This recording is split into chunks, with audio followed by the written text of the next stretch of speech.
र यो त कस्तो भने आत्मा शून्य, जे पर्ला पर्ला जहाँसुकै जाउँ।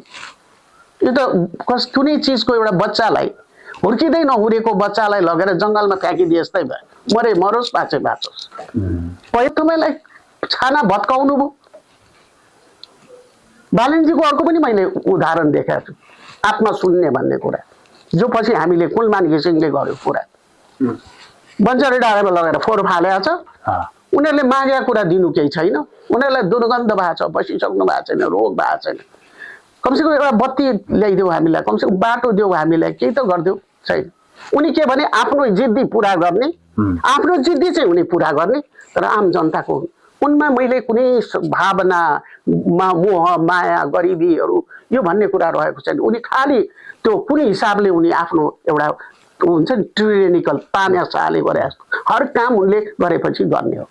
एउटा मेयर भएको मान्छे हिजो आज प्रधानमन्त्री जनताले बनाइदियो, धन्य हुन् जनता, प्रधानमन्त्री पनि बनाइदियो। तर हिजो मेयरले गर्ने काम चाहिँ भोलिपल्टदेखि त्यही गर्नुपर्ने भन्ने त थिएन। प्रधानमन्त्रीको काम त थुप्रै छ, त्यो त अरूले गरिदिइहाल्छ नि।